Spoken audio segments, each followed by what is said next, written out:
So you're finally ready to leave your old job. So what do you do with your old 401k? Find out next.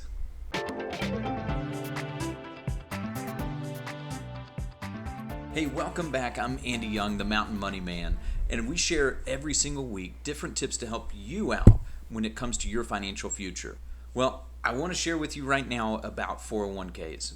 Get this question a lot. What do I do when I leave my job? Whether it's for retirement or because you're moving to another job, this is one of the biggest choices that you have to make. So should you leave it at your old employer in that plan, or should you move it? Well, when we look at that, typically the answer is move it. Move it not to the next job, but move it to an individual retirement account so that you can have easy access and control over. So why is that? Well, reason number one, when people leave it at their old job, they forget about it. They forget to log in. Maybe you're used to logging in through your company intranet. That's what gives you access to be able to easily see and make changes with that. So you leave, you move to a new job, or you retire, you don't have that easy access anymore. You only have to go through and set up a new login. It's a different way of accessing it. You just don't get around to it. Well, there's no harm in that, right? Well, unfortunately, a lot of times companies make changes with these plans. They have new companies that start to service them and take care of stuff. So the reason that matters to you is they do what's called account mapping. They try to match as closely as possible to the old holdings that you have, but that's not always possible. Also, sometimes I've seen with that they make changes and they move it over just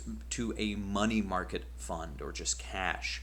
So what's going to happen? You're going to wake up after 20, 25 years of having that money just sit there, and you're expecting that it's grown over time, right? It used to be invested. You haven't paid attention. The statements stopped coming because you moved. Well, all of that happened. You wake up, you go to retire, and you made those contributions. You had the match, and now, unfortunately, nothing happened. It didn't grow at all. It was just sitting there as cash. So because of that, your money was lazy. We don't want lazy money. We want to make sure that you're able to easily see and know what's going on. So that's reason number one. Reason number two, access is hard. It's hard to be able to get money out of these accounts. So if you were to try to access right now while you're working there, you could take money as a hardship withdrawal. You could take money as a loan. Unfortunately, with those options, that's kind of a quicker way of getting it. Once you're no longer employed there, you're going to have to fill out a form, right? That you're going to request that form to be able to come to you so that you can fill that out and tell it where you want the money to go, whether that's to yourself or to an individual retirement account that you've set up. That's going to tell them where to send those funds, but they have to approve it. Somebody that works there at the company has to sign off on it. Somebody that works with the company called a third-party administrator also is going to sign off on that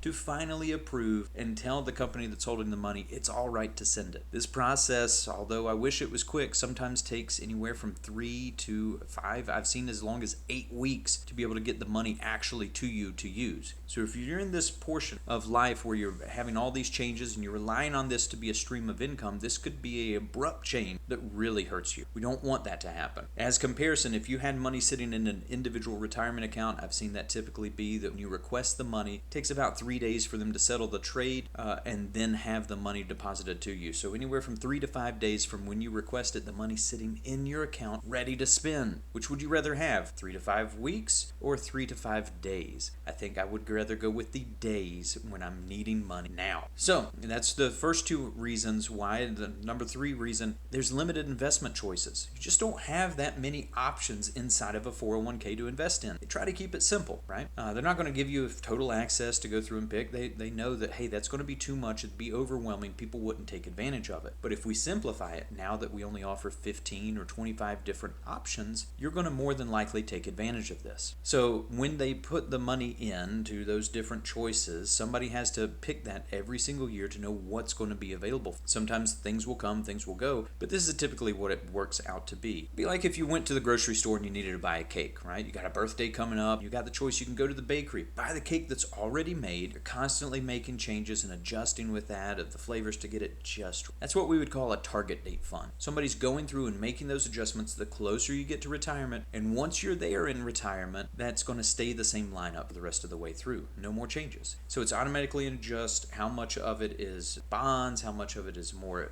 equities, stocks, things that are going to be growing for you. So it'll make those adjustments for you automatically the closer that you get to that target date of retirement. Option 2 is you go through the aisles and you buy all your own ingredients and build your own cake.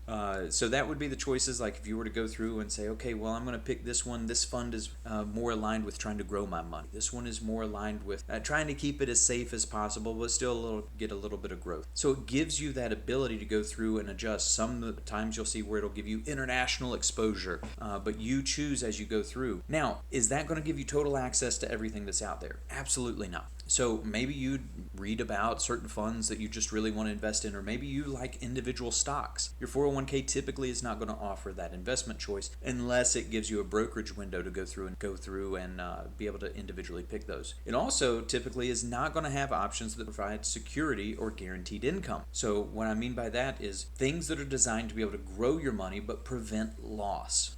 That would be using tools such as annuities that are out there that are going to allow you to put your money into this, allow it to grow, but then also prevent losing any of that money in a market downturn. So if that's important to you, your typical 401k is not going to offer that. When we get to retirement, we need income. Everything is driven by income. So when I look at income, I look at guaranteed forms of income when it comes to retirement. So that's going to be reason number 4 of how do I go out and produce a guaranteed income stream from my 401k. I typically cannot. If I look at my 401k, I can tell it systematically to pull a certain amount of money every single month and send to me, but that's going to be fluctuating with the market ups and downs as I'm pulling from that account. So with that, can I guarantee how long I'm going to receive that money? No. There's studies out there that try to say that maybe there's a safe withdrawal rate, but when we look at that of retirement, do we want a maybe or do we want guarantees? So let's say that you need $4,000 a month, and between you and your spouse that you've got $2,500 of Social Security income. We need another $1,500 to make up that difference and have guaranteed mailbox money showing up every single month that we cannot outlive. So we look to maybe take a portion of that 401k to go create that guaranteed stream of income in the form of your own personal pension. So even if you don't have a pension, you could go create one with a portion or even all of your 401k potentially that's going to be a form of income that's coming into you systematically every single month. Even after you've pulled all the money that you've saved, they'll still keep sending you a check. So all of those things are there to be able to design to help you out so that you can get through retirement. So when we look at 401ks, should you keep it where you're at, the old job when you leave, whether it's for retirement or because you're moving on to a new job?